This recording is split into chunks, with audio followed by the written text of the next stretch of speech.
मोहन यादव जी की अध्यक्षता में कैबिनेट की बैठक संपन्न हुई है। उसमें जैसा कि हम सब जानते हैं कि चीता के मामले में जो लंबे समय से संघर्ष चल रहा था, कूनो अभ्यारण्य में बहुत ही सफल तरीके से चीतों को लाया गया और उनका वंश वृद्धि भी बहुत सफलतापूर्वक सफल रही है। और पिछले दिनों गांधी सागर अभ्यारण्य में 2 चीतों के पुनर्स्थापन का बहुत ही सफल प्रयोग हुआ है।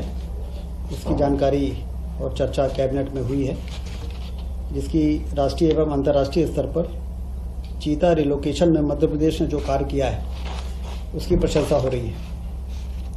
ग्वालियर में देश का पहला टेलीकॉम मैन्युफैक्चरिंग जोन बन सके, इसके लिए राज्य शासन ने अपनी सहमति भारत सरकार को भेज दी है और ऐसी उम्मीद है कि भारत सरकार की स्वीकृति के बाद 12,000 करोड़ के निवेश की संभावना तथा इससे 5,000 रोजगार के अवसर सृजित होंगे। गेहूं उपार्जन 50 लाख मीट्रिक टन हो चुका है। इसमें जो हमारा समर्थन मूल्य है 2425, उसके बाद जो 175 रुपये बोनस का जोड़ा गया, 2600 रुपये में किसानों ने बहुत बढ़ चढ़ के और बड़ी प्रसन्नता के साथ अपनी उपज को खरीदी केंद्रों में पहुंचाया है।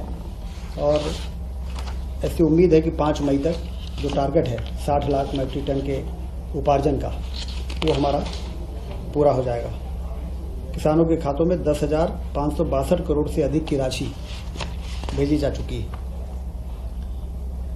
ग्रीष्मकाल में पेयजल व्यवस्था की सतत समीक्षा की जाए, इसका निर्देश माननीय मुख्यमंत्री जी ने सभी प्रभारी मंत्रियों को दिया है कि अपने अपने प्रभार जिलों में दौरे के समय पेयजल की समीक्षा जरूर करें।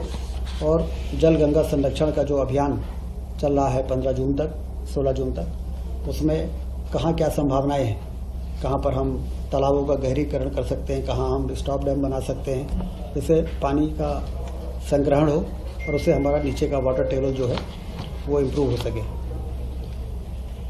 27 अप्रैल को इंदौर में MP टेक कॉन्क्लेव इंदौर में आयोजित होने जा रही है, ब्रिलियंट कन्वेंशन सेंटर में, जिसमें 500 से अधिक टेक्नोलॉजी कंपनी की सहभागिता होगी। IT के सेक्टर में ग्लोबल इन्वेस्टर समिट के बाद IT सेक्टर में काम करने वाली जो कंपनीज हैं वो किस तरह से मध्य प्रदेश में अपना निवेश ज़्यादा से ज़्यादा बढ़ाएं, उस दृष्टि से यह जो कॉन्क्लेव होगा ये बहुत ही मील का पत्थर साबित होगा। कैबिनेट ने पोप फ्रांसिस के देहांत पर भी 22 से 24 अप्रैल तक 2 दिन का प्रदेश में राजकीय शोक रहेगा, इसका निर्णय लिया है। ट्रांसफर पॉलिसी अगली मंत्रिपरिषद में जो 1 मई से 31 मई तक प्रभावी रहेगी, लाने का भी निर्णय मुख्यमंत्री जी ने निर्देश दिए। टाइगर रिजर्व के बफर जोनों में आमतौर पर देखा जाता है कि टाइगर और मनुष्य के बीच में मुठभेड़ के कारण दुर्घटनाएं होती हैं। तो बफर जोन में कुछ विकास के ऐसे कार्य जिससे कि इसको रोका जा सके, 145 करोड़ की सीमा तक विभिन्न प्रकार के कार्य किए जाएंगे। मध्य प्रदेश के 9 टाइगर रिजर्व से लगे बफर क्षेत्रों में 4 वर्षों में टाइगर की संख्या 526 से बढ़कर 785 हो गई है। तो स्वाभाविक है कि अगल बगल के गांव में टाइगर और मनुष्य के मुठभेड़ और जो हमारे हर्बी बोरर्स हैं, गाय हैं, और इनमें भी हमला हो जाता है। संवेदनशील वन क्षेत्रों में चेन लिंक फेंसिंग की जाना आवश्यक है। इसके लिए एक नवीन योजना की नितांत आवश्यकता है। इसको ध्यान में रखते हुए 25, 26 और 27, 28 3 वर्षों में 145 करोड़ रुपए खर्च किए जाएंगे।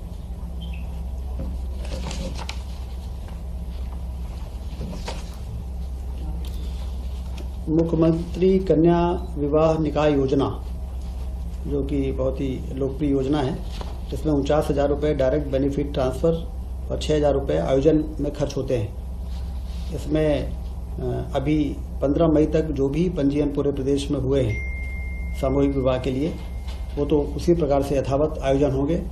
और भविष्य में अब इसमें कुछ संशोधन करते हुए ये निर्णय लिया है कि कम से कम 11 और अधिकतम 200 जोड़ों का ही एक स्थान पर विवाह होगा, जिससे कि व्यवस्था ज़्यादा बेहतर हो सके और ज़्यादा ठीक प्रकार से जो वर और वधू के परिवार और परिजन इकट्ठे होके जैसा एक व्यवस्थित तरीके से उनके विवाह के आयोजन हो।